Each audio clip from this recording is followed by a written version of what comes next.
सत श्री अकाल, आदाब, नमस्कार। अज फिर नवी जानकारी दे नाल तुहाडे रूबरू होण लग्या।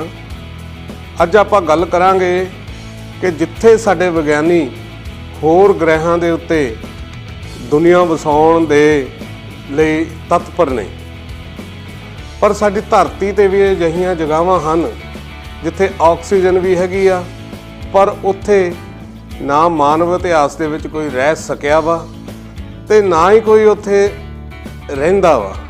ते अजिही दुनिया, अजिही जगह ते उत्ते जिहड़ी किसी देश दे अंडर नहीं आउंदी, मतलब कि जे किसी बंदे ने उत्थे जाना होवे तां उहनूं किसी दी परमिशन लैण दी लोड़ नहीं, ना ही उत्थे दा कोई वीज़ा लैण दी लोड़ आ, ना ही उत्थे जाण वास्ते पासपोर्ट दी लोड़ आ। मेरे कहण दा मतलब कि दुनिया दे विच 7 महादीप ने, उन्हां चों एक महादीप जो दक्षिणी ध्रुव दे उत्ते आ, उस दा नाम आ अंटार्कटिका, जिथे बर्फ दे कह लो भी पहाड़ ने, जिथे कह लो भी धरती आ जिहड़ी 3-3 किलोमीटर बर्फ नूं जे पट्टीए तां शायद 3 किलोमीटर थल्लेओ निकले, किसी जगह ते किलोमीटर थल्लेओ निकले, किसी जगह ते 2 किलोमीटर जे असीं बर्फ पट्टांगे तां उत्थे निकलू। जिथे जिहड़ी वर्खा वा ओह 220 mm ਦੇ ਕਰੀਬ ਹੁੰਦੀ ਆ, मतलब कि ना मात्र वर्खा ਹੁੰਦੀ ਆ साल ਦੇ ਵਿੱਚ, ਤੇ ਇਸ ਕਰਕੇ ਵੀ ਉੱਥੇ ਪੂਰੀ ਠੰਡ ਆ। ਜਿੱਥੇ ਕਹਿ ਲਓ ਵੀ ਤੂਫਾਨ ਜਦੋਂ ਚੱਲਦੇ ਆ ਤੇ 320 ਕਿਲੋਮੀਟਰ ਦੀ ਸਪੀਡ ਤੇ ਚੱਲਦੇ ਆ, ਤਾਂ ਉੱਥੇ ਕਹਿ ਲਓ ਵੀ ਬਰਫ਼ ਦੇ ਵੱਡੇ ਵੱਡੇ ਜਿਹੜੇ ਟੁਕੜੇ ਆ ਉਹ ਵੀ ਉੱਡ ਕੇ ਆਪਣੀ ਕਹਿ ਲਓ ਜਗ੍ਹਾ ਬਦਲ ਲੈਂਦੇ ਆ। ਤੇ ਅਜਿਹੀ ਜਗ੍ਹਾ ਜਿੱਥੇ ਜਦੋਂ ਸਰਦੀਆਂ ਸ਼ੁਰੂ ਹੁੰਦੀਆਂ ਨੇ ਉਦੋਂ ਹੀ ਉੱਥੇ ਰਾਤ ਪੈ ਜਾਂਦੀ ਆ, ਜਿਉਂ ਹੀ ਉੱਥੇ ਗਰਮੀਆਂ ਸ਼ੁਰੂ ਹੁੰਦੀਆਂ ਤਾਂ ਉੱਥੇ ਦਿਨ ਨਿਕਲ ਆਉਂਦਾ। ਅਜਿਹੀ ਜਗ੍ਹਾ ਜਿੱਥੇ ਜਾਣ ਕੇ ਜਿਹੜਾ ਟੈਂਪਰੇਚਰ ਆ ਸਾਲ ਦੇ ਵਿੱਚ 20 ਦਿਨ ਅਜਿਹੇ ਆ ਜਿੱਥੇ ਟੈਂਪਰੇਚਰ ਜਿਹੜਾ 0 ਡਿਗਰੀ ਦੇ ਆਸ-ਪਾਸ ਹੁੰਦਾ, ਤੇ ਘੱਟੋ ਘੱਟ ਜਿਹੜਾ ਉੱਥੇ ਤਾਪਮਾਨ 1960 ਦੇ ਵਿੱਚ ਨਾਪਿਆ ਗਿਆ ਸੀ, ਤਾਂ ਪ੍ਰਿਥਵੀ ਦਾ ਕਹਿ ਲਓ ਵੀ ਸਭ ਤੋਂ ਘੱਟ ਤਾਪਮਾਨ 99 ਡਿਗਰੀ ਸੈਲਸੀਅਸ, मतलब कि 90 डिग्री लाओ तुसीं, -90 डिग्री सैल्सीਅਸ ਉੱਥੇ ਦਾ ਤਾਪਮਾਨ ਨਾਪਿਆ ਗਿਆ। ਹੁਣ ਆਪਾਂ ਇੱਕ ਛੋਟੀ ਜਿਹੀ ਉਦਾਹਰਨ ਦੇ ਤਹਿਤ ਆਹ ਸਾਡੀ ਧਰਤੀ ਆ,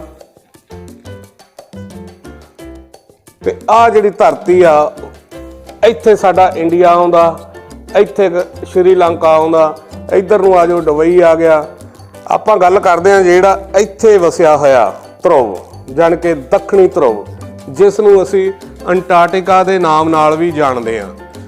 ਅੱਜ ਆਪਾਂ ਉਸ ਬਾਰੇ ਕੁਝ ਵਿਚਾਰ ਚਰਚਾ ਕਰਾਂਗੇ ਕਿ ਜਿਹੜੀ ਕਿਸੇ ਦੇਸ਼ ਦੇ ਅੰਡਰ ਨਹੀਂ ਆਉਂਦੀ ਧਰਤੀ ਉਹ।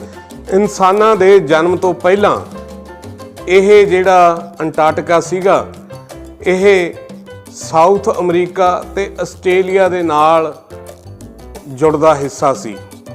ਵਿਗਿਆਨੀਆਂ ਦੇ ਕਹਿਣ ਮੁਤਾਬਕ ਇਹ ਹੌਲੀ ਹੌਲੀ ਖਿਸਕ ਕੇ ਸਾਊਥ ਪੋਲ ਤੇ ਥੱਲੇ ਚਲਿਆ ਗਿਆ, ਜਾਣੀ ਕਿ ਦੱਖਣੀ ਧਰੁਵ ਤੇ ਥੱਲੇ ਚਲਿਆ ਗਿਆ। ਤੇ ਇਹ ਜਿਹੜਾ ਏਰੀਆ ਵਾ ਇੱਥੇ 3.5 ਕਰੋੜ ਸਾਲ ਤੋਂ ਜਾਣੀ ਕਿ ਅਣਛੂਹਿਆ ਏਰੀਆ ਵਾ।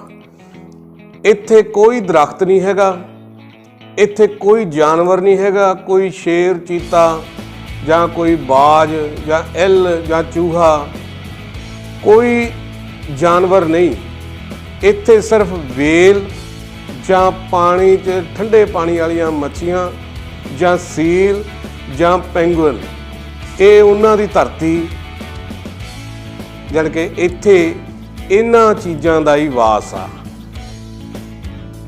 1/12/1959 ਦੇ ਵਿੱਚ ਅੰਟਾਰਕਟਿਕਾ ਟ੍ਰੀਟੀ ਸਿਸਟਮ ਦੇ ਆਧਾਰ ਤੇ ਇੱਕ ਸੰਧੀ ਹੋਈ ਸੀ, ਜਿਹਦੇ ਵਿੱਚ 12 ਦੇਸ਼ਾਂ ਨੇ ਸਾਈਨ ਕੀਤੇ ਸੀ ਕਿ ਇਸ ਧਰਤੀ ਨੂੰ ਅਸੀਂ ਵਿਗਿਆਨੀਆਂ ਵਾਸਤੇ ਰੱਖਾਂਗੇ ਜਾਂ ਖੋਜ ਕਰਨ ਵਾਸਤੇ ਰੱਖਾਂਗੇ।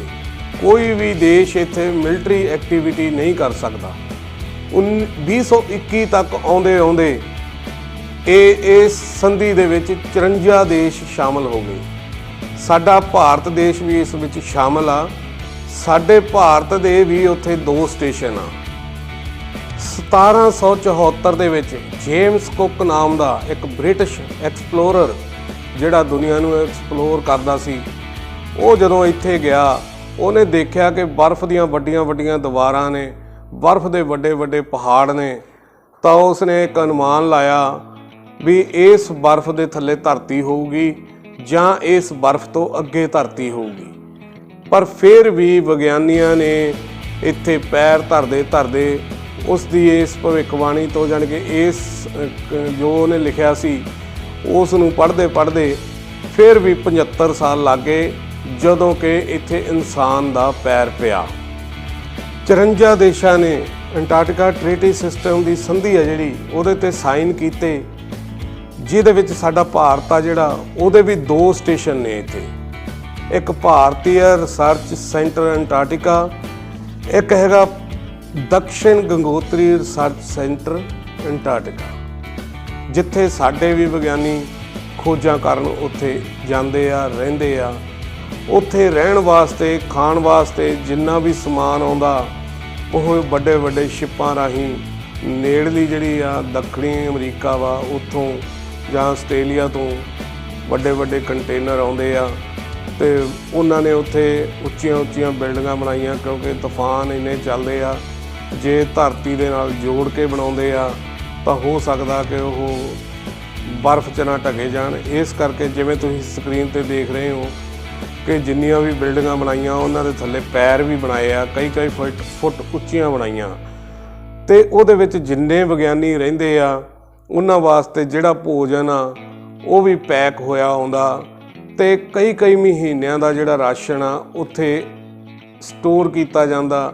ਜਿੱਥੇ ਵੀ ਰਿਸਰਚ ਸੈਂਟਰ ਦਾ ਜਾਣੀ ਕਿ ਇੱਕ ਬੇਸ ਬਣਾਇਆ ਹੋਇਆ, ਉਹਦੇ ਨਾਲ ਇੱਕ ਛੋਟਾ ਬੇਸ ਵੀ ਬਣਾਇਆ ਹੋਇਆ ਕਿ ਮੰਨ ਲਓ ਕੋਈ ਤੂਫਾਨ ਆ ਜਾਏ, ਕੋਈ ਅਜਿਹੀ ਗੱਲਬਾਤ ਹੋ ਜੇ ਤਾਂ ਉੱਥੋਂ ਜਿਹੜੇ ਵਿਗਿਆਨੀ ਆ ਅਤੇ ਦੂਸਰੇ ਪਾਸੇ ਸ਼ਿਫਟ ਹੋ ਜਾਣ। ਅਤੇ ਉਹਨਾਂ ਵਾਸਤੇ ਡੀਜ਼ਲ, ਗੈਸ, ਖਾਣਾ ਬਣਾਉਣ ਅਤੇ ਉਸ ਜਗ੍ਹਾ ਨੂੰ ਅੰਦਰੋਂ ਗਰਮ ਰੱਖਣ ਵਾਸਤੇ ਇਹ ਸਾਰੀਆਂ ਚੀਜ਼ਾਂ ਦਾ ਜਿਹੜਾ ਸਟਾਕ ਆ ਉਹ ਨੇੜਲੇ ਦੇਸ਼ਾਂ ਤੋਂ ਆਉਂਦਾ।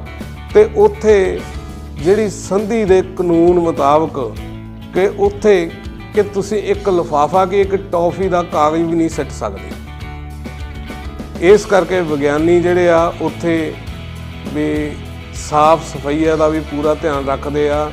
ਜਿਹੜੇ ਗੱਤਿਆਂ ਦੇ ਵਿੱਚ ਜਾਂ ਜਿਹੜੀ ਚੀਜ਼ ਦੇ ਵਿੱਚ ਸਮਾਨ ਪੈਕ ਹੋ ਕੇ ਆਉਂਦਾ, ਜਾਂ ਤਾਂ ਉਹਨੂੰ ਨੈਚੁਰਲ ਤਰੀਕੇ ਦੇ ਨਾਲ ਖ਼ਤਮ ਕਰ ਦਿੰਦੇ ਆ ਕਿਸੇ ਹਿਸਾਬ ਦੇ ਨਾਲ, ਜਾਂ ਫਿਰ ਉਸ ਨੂੰ ਵਾਪਸ ਉਸੇ ਜਹਾਜ਼ ਜਿਹੜਾ ਸਮਾਨ ਦੇਣ ਆਉਂਦਾ ਉਸੇ ਜਹਾਜ਼ ਦੇ ਵਿੱਚ ਉਸ ਦਾ ਗੱਤਾ ਪਲਾਸਟਿਕ ਆ ਜਿਹੜਾ ਜਾਂ ਬੋਤਲਾਂ ਦਾ ਪਲਾਸਟਿਕ ਆ ਉਹ ਵਾਪਸ ਭੇਜ ਦਿੱਤਾ ਜਾਂਦਾ।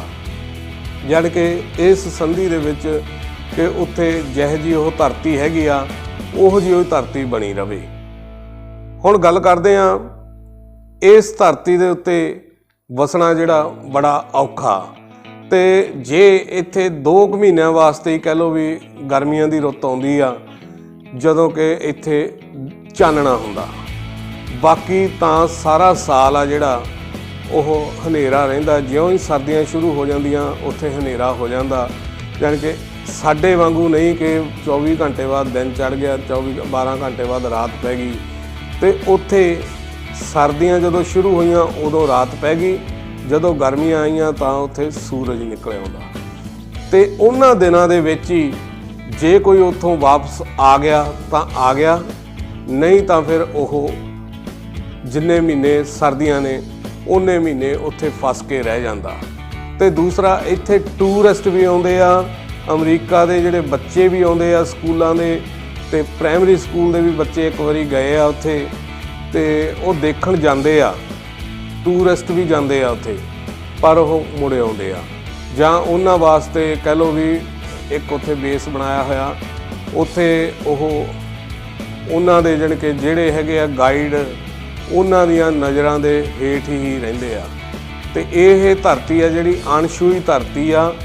ਇਹ ਧਰਤੀ ਆ ਜਿਹੜੀ ਇਹ ਸਾਡਾ ਜਿਹੜਾ ਭਾਰਤ ਦੇਸ਼ ਆ ਉਸ ਤੋਂ ਇਹ 4.25 ਗੁਣਾ ਵੱਡੀ ਆ, ਮਤਲਬ ਕਿ 4 ਭਾਰਤਾਂ ਨੂੰ ਮਿਲਾ ਲਿਆ ਜਾਵੇ ਤਾਂ ਇਹ ਉਨੀ ਵੱਡੀ ਆ।